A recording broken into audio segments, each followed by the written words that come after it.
What's going on, everybody? TheKennyDubz here with another Mega Man X Dive video. This time I'll be covering the mission code RISE for the Monster Hunter Rise collaboration. So without further ado, let's get started. Alright, so we're going to load into the stage here, and right off the bat you're going to notice that there are some wire bugs. For those of you who don't really know what wire bugs are, they're a mechanic from Monster Hunter Rise.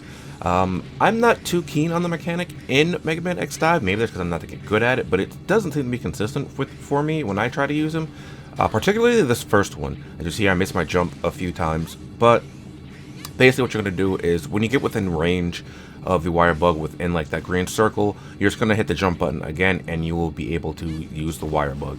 Now they do have a little bit of kind of wonkiness to them, as whatever direction you're coming in or approaching them from will be where you're going to be launched to, which I guess makes sense, but it is kind of unfortunate sometimes. Anyway, we're going to go up here in the top right as you see me grab the little spirit bird from Monster Hunter. Basically what it's going to do is it's going to give you a long-lasting buff for the level, and you're going to want these because the damage in this level is quite high. You see I'm taking quite a lot of damage right now with the defense buff on. So I'm going to come over here and grab a second one. There are quite a few throughout the level. Those are not the hidden elements you need to find in a level, however. So if you don't want the defense buffs, you can probably deal without them. Right there I fall through somehow. I don't know how I fall through that platform, but I do. So we're just going to be continuing on here a little bit. You don't need to follow like the path for the wire bugs. It does make things significantly easier if you do so, however. And something worth noting is that as you're exiting the wire bug state, you can double jump or air dash. But I usually use that in order to get to the wire bugs, and that's why I can't do it after a lot of time, because I do that to getting to the wire bugs. So coming around this point, you should have two of them, I believe, 2 defense boosts. I'm just kind of killing enemies here because I do have the baton card on. Makes me kind of low. So we're going to go around here like this, and we're going to want to drop down right here, because by dropping down we get another defense boost. I try to activate the wire bug there, but I guess I can't, even though I was within the radius of it. I'm not sure why it wouldn't let me activate it. But in any case, I just fall down and get back up and do that. Now we're coming to the mini boss of the stage, which is interesting because we haven't had a mini boss in a stage before alongside a main boss. This is basically just a giant Metar. It's supposed to be a Volvidon, but Volvidon's a pushover anyway, like the giant Metar. So after you get the giant Metar, you're going to want to wait around for a little bit, because this is where you get the hidden element. After you beat the mini boss is where you get it. I figure some people might miss that. I know I missed it on my first run through. I saw it on my second run through. I was like, oh, okay, that's where I get it. Anyway, you're going to come up here. This is kind of straightforward here. You're going to watch out for the spiders, because the spiders, the Kadakis, can immobilize you for a moment, which is kind of annoying. Doesn't do that much damage, but it's just, minor annoyance, just getting stunned by them. So walking down here to the more inside part of the level, the more lava-like portion, you want to drop down below. And something else I also didn't mention is that there are actually a lot of health restores throughout this level, because this level is actually quite difficult, to be quite honest. And, I am all for that.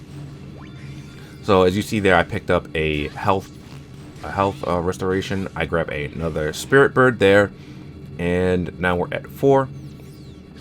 But there is another one all the way at the other side of this little path here, so we're just gonna go over there and grab that along with some health. So we grab that. We're at 5 stacks of defense buff now, and we are looking good. There's just one more for us to grab, and it is coming up soon. So heading upwards here, there is more health for you to grab if you need. I actually opt to grab it just so I'm like kind of topped off there, because I don't want my health getting too low. I already had to use my energy canteen, and there I just messed up my jump. Like that one I couldn't even hide, even if I wanted to. Like I just messed up my jump there. The next and the last spirit bird is actually above a bed of spikes. Now what I try to do here is I try to like kind of walk off and air dash, but I didn't do it. I kind of just walked on the spikes instead, so I was like, alright, whatever, I'll just take that. I'm going to come down here, and we're just about up to the boss right around the corner here. The boss is actually Wolf Sigma, as we had heard from from Rockman's Corner, and like you probably know from other things anyway. But Wolf Sigma here is the Magnamalo, and I actually love this fight because not only does it have the Magnamalo theme, but it actually has a mechanic from Rise where if you shoot it while it's gathering its Hellfire, you actually stun it. As you'll see here in a minute. Not right there. I think like right over here. Yes, and that's just such a cool thing that they included.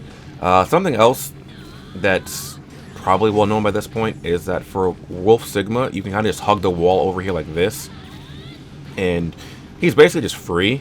You don't have to worry too much about getting hit. If you just hug the wall like this, you see like I'm just kind of hugging the wall and he can't really hit me. But yeah, that is it for the event stage. I'm really glad that they included this in the global version. The music is fantastic. I love like all the little monster stuff they have around, even down to like the little spirit birds giving you the defense boost. Like that, you know, the nice little flavor text and like the music playing on the home screen and things like that. So right here is just the result screen, which is actually just like Monster Hunter. You're gonna have to farm this event, and you might have to farm for a while because some of the stuff is RNG whether or not it drops. I need to clarify it's not whether or not it drops, it's how consistently the stuff you need drops. So right here I'm just going to show that once you complete the event, you actually get a title for completing the event, which is pretty cool. Get a title saying that, you know, you played the Monster Hunter Rise event. And right after that, I'm going to head on over to the lab because the lab is where you're going to go to craft materials or craft the items from the materials that you get from the event. So this is where you're gonna make your Sinister Shadow Saber and your Magnamalo card. So you're gonna have to farm the event to get these materials to put them into the lab and make them. And they actually come out pretty fast because even with the half lab time, it says ready in about a minute. So that means that without this, it'll be ready in about 2 minutes, which is quite nice. The downside is that we have to farm this event a lot, but we will be able to just about max out the Sinister Shadow Saber by playing this event, which is also quite nice. Anyway, hopefully this vid helped you guys out. If it did, be sure to like, comment, and subscribe. It helps the channel, it helps me grow, it shows me that you're enjoying the content. Sorry this video is a little late. I did have a bit of trouble like figuring out the wire bugs at first, personally. But yeah, I'll see you guys next time. Later.